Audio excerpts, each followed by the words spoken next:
What does Clara Barton, the White Star Line, Liberty's Hand, and the Bonfire of Destiny have in common? How did you guess? Another episode of the Gilded Age.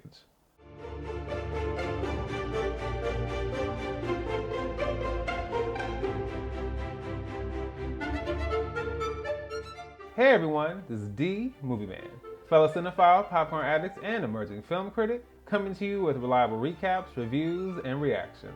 And once again, I'm coming to you all with another episode of the Gilded Age, Season 1, Episode 3, Face the Music. This episode was directed by Salli Richardson-Whitfield and written by Julian. So we open this episode up at the Van Ryn household, where Agnes, Ada, and Marian are all discussing Mrs. Fane, who plans on organizing another charity event. Agnes figures she must be a glutton for punishment, given how things ended the last time. But Marian does mention how the bazaar raised $2,000 overall, which is unheard of. So if you watched my last recap, then you know I really get a kick out of doing the translation for a lot of the prices we see on this show, adjusted for inflation today.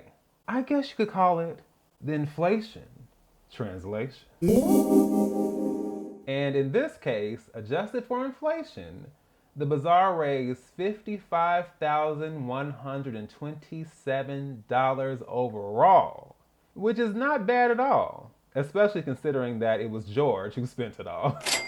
They also reference a woman named Clara Barton, whose name I instantly recognized. She was an American nurse who founded the American Red Cross, but we're seeing her prior to that. And she'll be giving a talk at Aurora Fane's house. Across the street at the Russells, we see Gladys and her governess, and they briefly discuss a young man named Archie Baldwin who Gladys is taking an interest in. His grandfather is an ambassador, his father is a banker, and supposedly his mother's family came over on the Mayflower. The governess says if everyone who claimed to be on the Mayflower really was, it would be the size of a White Star Liner. And I immediately cringed when she said that. Now, some of you may know this and some of you may not. But if the White Star Line rings a bell, it's because it started out as a British shipping company, then became one of the most prominent shipping lines in the world, providing passenger and cargo services between the British Empire and the United States. But it is most famously known, or infamously known, depending on how you look at it, for the creation of the RMS Titanic, whose journey didn't end so well. In a new development that I did not find surprising, George finds out that he has been double-crossed by Mr. Morris and his associates. So, you all are going to have to follow me with this next piece because it is complicated. George got all the aldermen to buy stocks at a low price, effectively on loan, with the overall incentive being that the station is built and a whole bunch of interest gets collected by them. So now the aldermen are double-crossing George by first passing the law, then canceling it, which then causes the stock to drop, and George goes belly up. Then they buy up all the stock again when the prices are at rock bottom to make even more money off of George. Dirty pool, to say the least. We then see George meeting with Mr. Morris and accusing him of everything that I've just mentioned. And Mr. Morris just dismisses this as speculation. It just turns out that the whole idea of a new rail station in the city just isn't as popular as you hoped. George says that he honestly did not see this coming. He assumed that they were honorable men, not dirty thieves. I was just like, I don't know why. We then see Clara Barton's speaking engagement, where she is hoping to establish an American chapter of the International Red Cross. Washington, D.C.'s politicians have turned down her funding requests, so she's hoping to find support amongst the women.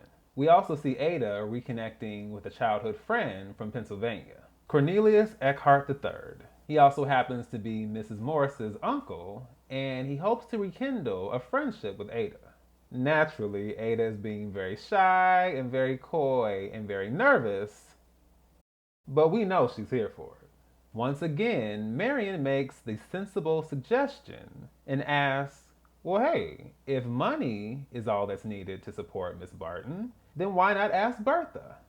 But of course, the response is still the same. No. We see Bertha and George discussing the recent betrayal, and George realizes that he's going to have to put everything on the line to turn this whole situation around. And he even warns Bertha, we could honestly lose everything. And Bertha says, you made it once, you can make it again if you have to. And I was like, well, I can actually respect that. So, of course, as I've said, I've been on the fence with Bertha and how she's been navigating this whole social scene situation. But I love the fact that not only is she not afraid to lose everything, her belief in her husband is so strong that she's like, you know what? You're good to go. Do what you have to do, and we will be back on top in no time. I was like, see, that's the mindset that you have to have. And I was not mad at it. That's actually a mindset that I'm working on having myself. And ironically enough, that is a mindset that the other side can't even begin to comprehend. But more on that later. Now, as far as Ada and Cornelius, we already know what Agnes has to say. The main thing she recalls about Cornelius is the fact that he had no money and no prospects. So, his suddenly coming out of the woodwork all these years later to reconnect with Ada is suspect, to say the least. Oscar briefly stops by to let everyone know that he'll be dining with the Russells. Agnes lets him know that those words all but stab her in her side. And Oscar says, well, it's lucky that you have the skin of a rhinoceros. You know what? I am here for the wordplay. I really, really am. We see another awkward run in between George and Turner, but this time, Church the butler is paying attention. We then see Oscar dining with the Russells, and it is clear that Oscar has his sights set on Gladys. But judging from the side eyes that Bertha was giving him, I don't think she's going for it. And that was confirmed later because we hear Bertha telling George that if anyone plans on marrying Gladys for money, they'll have to offer a whole lot more than Oscar Van Ryn. And I was like, okay, cool. We're not that desperate. We don't have to worry about that. And in another development that I did not find surprising, Marian discovers that Tom has gotten a job that he's interviewed for, and he'll be moving to New York. Honestly, I knew from the very first episode when Tom dropped off Marian at the railroad station and they were giving each other these eyes, I was like, this man is not going anywhere. He is going to be a central part of this series. And I was not wrong. As always, Agnes reinforces that Tom is not a suitable companion for Marian to be seen with. Not only that, but she believes him to be an adventurer, which I took to mean potential scammer, and her age and experience has taught her a lot that Marian does not understand. Speaking of Tom, we see him and Marian at his office, figuring out where to meet up and talk. Marian is still trying to be mindful of the rules she has to abide by, but Tom is trying to persuade her to just ignore them. He figures they can meet up in Madison Square at Liberty's Hand, and he's referring to the torch in hand from what was then the proposed Statue of Liberty. The hand was sent over 6 years ago to raise funds, but it'll be returning to France soon. The story behind that is actually really interesting, so I'll link that below in the description box. But again, I am a huge history buff, so all these little details, just seeing society move forward, seeing all these significant parts of history being hinted at and showcased, I love it. Peggy receives a letter from the editor at the Christian Advocate, and the magazine is interested in publishing one of her short stories. Afterwards, we see Peggy meeting up with her father, who wants her to come visit for her mother's birthday.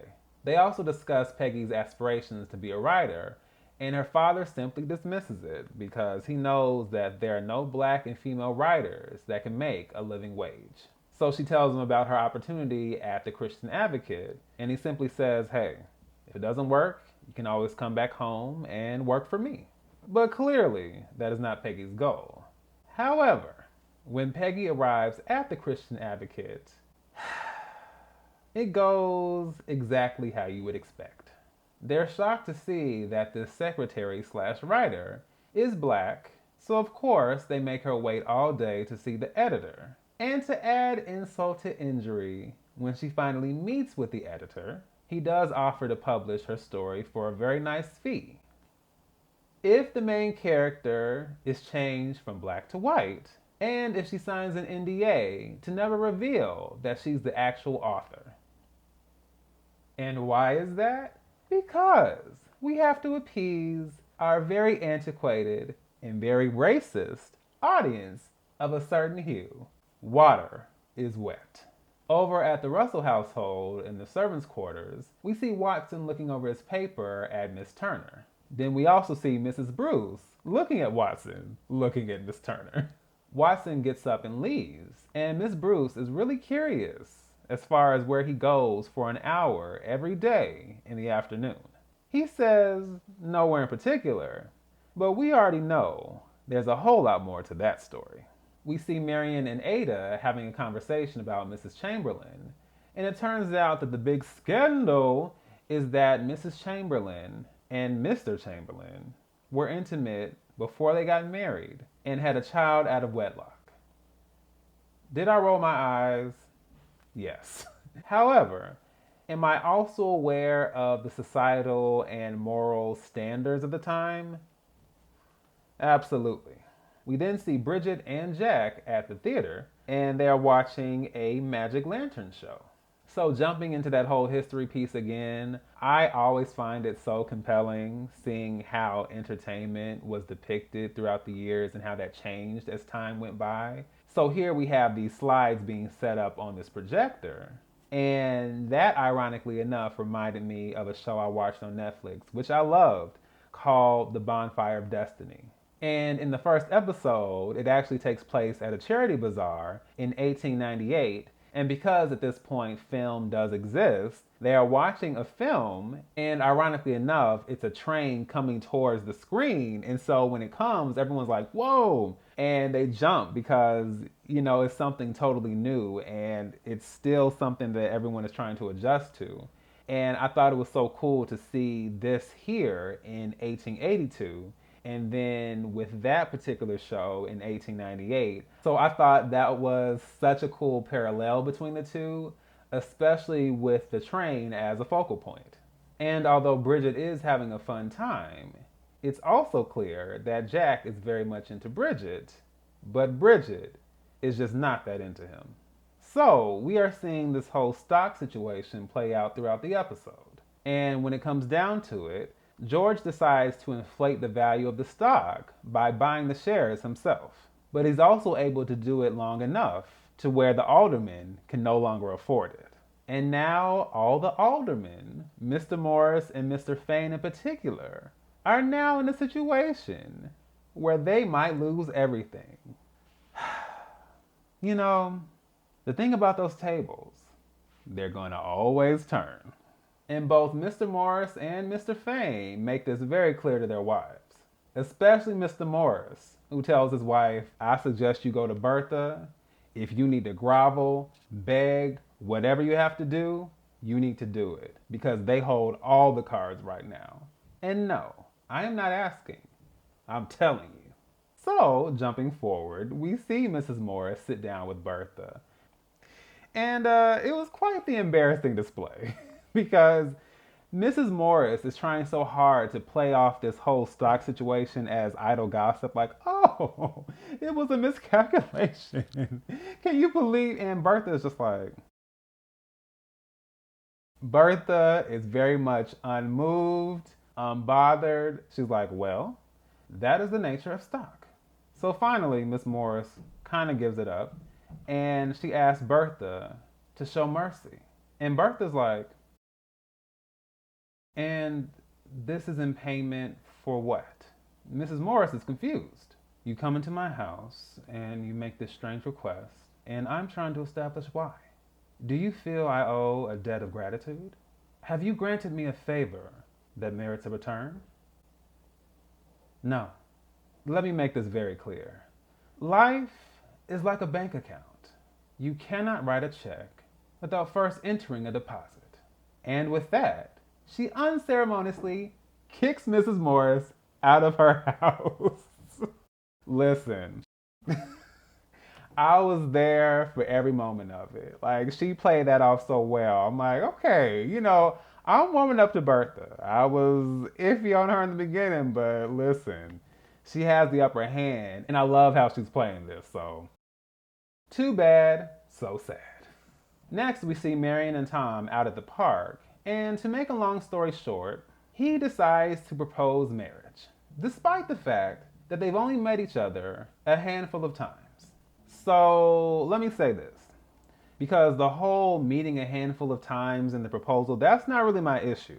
I haven't really felt one way or another about Tom throughout the past episodes, but for whatever reason, when he and Marian were having that conversation in his office, I just kept looking at his face and his eyes, and something is off.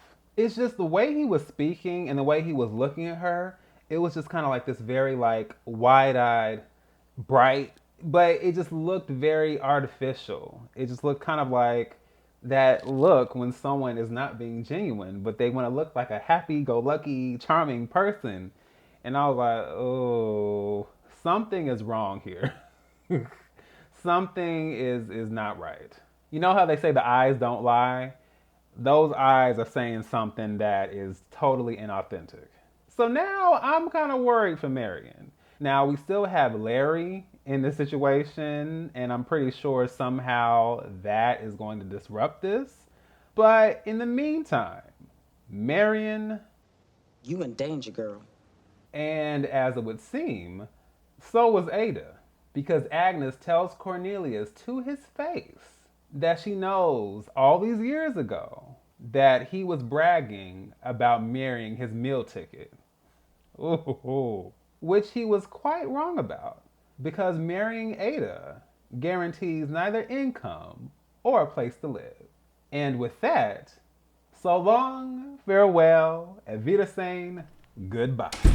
And lastly, we see everything come full circle, and all the aldermen are basically begging George to take pity on them. And George is like, well, is that what you did for me? And Mr. Morris goes so far as to get on his knees and beg and cry and please, please. Now, George feels some measure of pity, but for the most part, he is unmoved. And he chooses to employ a very modern phrase. I am afraid you must face the music. Next, we see Mr. Morris arriving home, and he goes to his wife and tells her how happy and proud he is of her. I was like, I know good and well. But no, I was right on target, because Mr. Morris decides that the solution to his problems is a bullet. And he does this right as we see George telling Bertha, I think I've punished them long enough. And that closes out episode 3, Face the Music. We took a really dark turn at the end of this episode, and I have to say I wasn't expecting that. I really wasn't. Now, regarding what I'm about to say next, please understand that I am someone who is very conscious of mental health and emotional health and just understanding what people go through from day to day. I've had to be conscious of my own mental health, especially considering the last 2 years. So everything that I'm about to say is not negating any of that. What really upset me about Mr. Morris's decision is that he didn't even potentially consider another option. And more importantly, he didn't consider what this choice would do to his family. If you are the breadwinner and the head of household, then what happens to your wife and your children as a result of you doing this? I understand the circumstances are bad anyway, but now it's like, who's to lead this house? And I do understand the shame and humiliation part, although I think a greater part of it is, oh no, we're poor now. And circling back, I think this shows the huge disparity in the mindset between the old and the new, particularly with what Bertha and George said and how they see their lives and how they see the money. It's like, look, we are going to make it work regardless. we're gonna be all right. We will survive. And life has taught them how to be survivors regardless of the situation. But then on the flip side, life has taught old New York the opposite. It's taught them entitlement, it's taught them arrogance, and most importantly, comfort. And we all know the saying that comfort is the enemy of progress. All of them literally cut off their noses to spite their faces. I mean, literally, all you had to do was sit there, eat your food, drink your water, and just rake in the money. But no, we just couldn't be content with that. No, you had to take this man down, even though ultimately all he was doing was providing all of you an opportunity to make more money. It's just like... So that's what I'm saying. It's hard for me to find sympathy or empathy in this situation because literally all you had to do was sit there and mind your business. Like I said, the tables always turn. Life comes at you fast. And it also reminds me, very famously or infamously, of what Cersei says to Ed on the first season of Game of Thrones. And it's really the hallmark quote of the series. When you play the Game of Thrones, you win or you die. There is no middle ground. And mind you, that whole world with Game of Thrones is significantly more brutal, more violent, more sinister, so I'm not necessarily comparing it directly. But even in life, even in this situation, you have to understand that when you are willing to do anything to stay on top, you need to consider that there are other people who are willing to do the same thing and do it better. Don't start a knife fight and then get mad when somebody shows up with a gun. You started all this. And to use another classic saying, dig one grave, dig two. And unfortunately, that is exactly what Mr. Morris did. So please feel free to leave your thoughts below. Let me know what you thought of this episode. What did you think about that ending? Did George take it too far? Did Bertha take it too far? What did you think about what the aldermen did? Were they justified or were they dead wrong? And then as far as Tom, do you guys believe that his feelings and intentions toward Marian are genuine? Or do you agree with me? And do you think that something in the buttermilk just isn't clean? Just let me know below. So, once again, it's D, Movie Man, signing off, and I'll see you at the movies.